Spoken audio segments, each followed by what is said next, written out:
Ini dia, spoiler lengkap One Piece chapter 1111. Chapter kali ini akan berjudul Perisai Matahari. Judul tersebut sepertinya mengacu kepada Dory dan Brogy, di mana mereka berperan sebagai perisai atau tameng dari sang dewa matahari nikah. Pada chapter ini, pertarungan antara Luffy, Dory, dan Brogy melawan ketiga Gorosei semakin menarik. Setelah pada chapter kemarin, Gorosei Topman Warkuri hanya melihat pertarungan Luffy. Di chapter ini, akhirnya Gorosei dalam bentuk yokai hokinya menunjukkan sedikit kekuatannya, di mana Topman Warkuri menyerang Luffy menggunakan raungan Hausoku Haki. Efek serta jangkauan Hausoku Haki Gorosei memang luar biasa. Apakah ini termasuk tingkat lanjut dari Hausoku no Haki?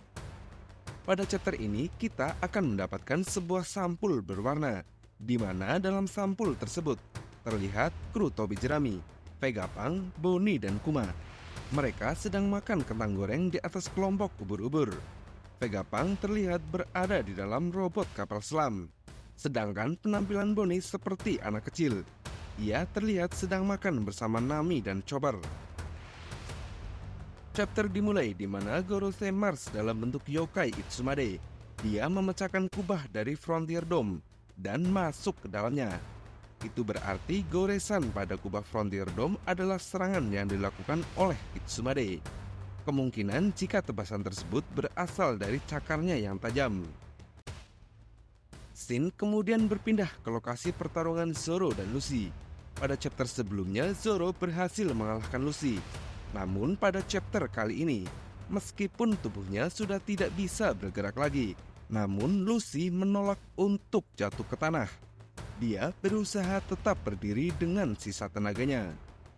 Sedangkan Jinbei yang melihat Luffy masih dapat berdiri, dia kemudian menyerang Luffy menggunakan sebuah teknik baru yang bernama Gosen Malgawara Suto.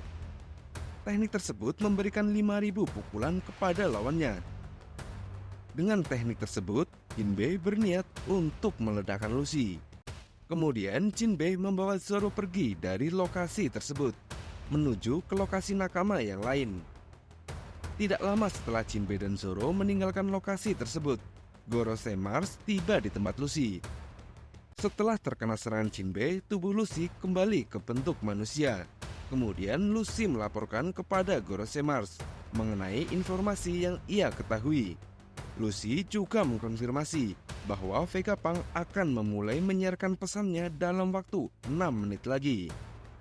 Mendengar informasi tersebut, Gorosei Mars sempat memuji Luffy dan bersiap terbang menuju Labo Pass. Namun sebelum Mars pergi meninggalkannya, Luffy sempat mengajukan sebuah permintaan, di mana Luffy kemudian mengatakan, "Saya ingin meminta Anda untuk mengampuni nyawa dari Kaku." Lalu Mars menjawab, sepertinya itu agak sulit karena aku tidak memperhatikan serangga apa yang akan aku injak." Scene kemudian berpindah ke pusat kota. Luffy terlihat sangat senang ketika mengetahui Dory dan Brogy datang membantunya. Kemudian Dory dan Brogy bertanya, "Kenapa kau terlihat seperti dewa yang sangat familiar di kalangan raksasa?" Tetapi Luffy tidak mengerti dengan apa yang mereka bicarakan. Kedatangan Dory dan Brogy ke lokasi Luffy selain untuk menyelamatkan Luffy, rupanya Sanji juga telah meminta mereka membawa Luffy ke bagian belakang pulau. Kemudian kita dijelaskan lokasi dari masing-masing kru Tobi Jerami melalui sebuah peta dengan versi chibi. Tujuan mereka adalah kapal bajak laut Giant Warrior, di mana telah ada Bonnie, Franky, Kuma, dan Atlas yang sudah menunggu mereka. Setelah Dory dan Brogy berhasil menemukan Luffy, Dory kemudian meniup sebuah trompet. Hal itu menandakan agar semua pasukan raksasa mundur dari Pulau Egghead. Melihat kejadian itu, akhirnya Gorosei Topman Warkuri dalam bentuk yokainya. Ia menyerang mereka bertiga dengan raungan Hausoku Haki yang begitu luar biasa. Melihat serangan tersebut, Dory dan Brogy menahannya dengan menggunakan Swalin atau Sun Shield, atau jika diartikan sebagai perisai matahari. Svalin adalah sosok legenda dalam mitologi Nordik, di mana ia berdiri di hadapan matahari dengan sebuah perisai untuk melindungi dunia dari panas matahari. Kemudian Dori dan Brookie menggunakan serangan combo, mungkin seperti Kaido dan Big Mom kali ya. Serangan tersebut berhasil mendorong mundur Gorosei Topman Warkuri.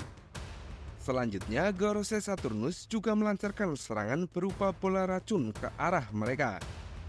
Dengan kekuatan imajinasinya, Luffy membuat sebuah tongkat baseball. Kemudian, ia memukul bola racun tersebut dan mengembalikannya ke arah Saturnus.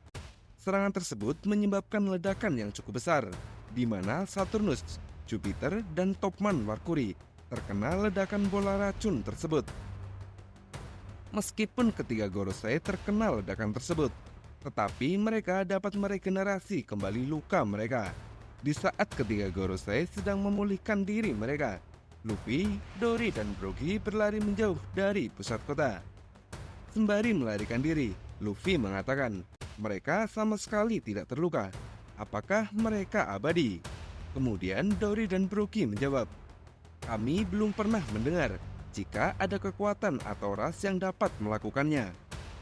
Di panel selanjutnya, masing-masing kru topi jerami mulai bergerak menuju kapal bajak laut Giant Warrior. Sementara itu, kelompok Bonnie yang terlebih dahulu sampai di tepi pantai Pulau Egghead. Mereka telah dihadang oleh wakil Laksamana Pomsky, Guillotine, dan Red King yang telah menunggu mereka. Kemudian, Mars diperlihatkan telah berada di dalam Labo Page. Ia sekarang berada di ruangan tempat York disekap. Kemudian Mars bertanya, di mana pusat kendali siaran Vegapunk? Scene kembali berpindah dan memperlihatkan Kizaru. Terlihat Kizaru sedang rebahan di atas kapal perang Angkatan Laut. Setelah pada chapter lalu, Kizaru dilemparkan oleh Luffy. Para kroco Angkatan Laut yang melihat Kizaru kemudian mengatakan, Kizaru-san, tolong biarkan kami mengobati lukamu. Lantas Kizaru menjawab, memangnya aku terluka? Tolong biarkan aku istirahat. Pada akhir chapter, salah satu Angkatan Laut melaporkan bahwa ada sesuatu yang jauh lebih besar dari para raksasa. Ia telah muncul di Pulau Egghead. Dan kita pun akhirnya melihat robot kuno yang telah berdiri dengan dikelilingi oleh api. Kemudian robot kuno tersebut mengatakan, maaf, Joy Boy. Meskipun semua anggota kru topi jerami sudah mulai bergerak menuju kapal bajak laut Giant Warrior, namun mereka tidak akan semudah itu kabur begitu saja dari Pulau Egghead.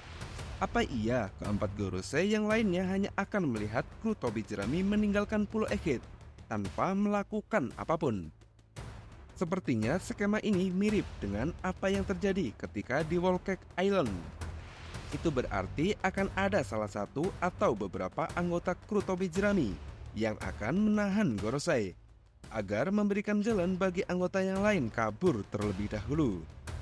Karena banyak fans yang memprediksi jika Zoro akan menghadapi Gorosei Saint Ethan Baron V Nasujuro, sementara Sanji dihadapkan dengan Gorosei Jupiter. Luffy yang akan bertarung bersama robot kuno menghadapi Saint Jay Garcia Saturnus. Sedangkan Dori dan Brookie akan berhadapan dengan Gorosei Saint Topman Warkuri. Skema ini mungkin bisa saja terjadi, terlebih lagi Angkatan Laut telah mengkonfirmasi bahwa robot kuno jauh lebih besar dari para raksasa. Sehingga anggota kru yang tersisa bisa kabur dari pulau tersebut menggunakan robot kuno. Setelah memastikan kru topi jerami yang lain telah pergi menjauh dari Pulau Egghead. Dan berita buruknya adalah, setelah chapter ini One Piece akan libur selama 3 minggu. Ya. Oke, mungkin segitu aja pembahasan spoiler lengkap One Piece chapter 1111. Kita tunggu aja sampai chapter selengkapnya rilis. Bye-bye.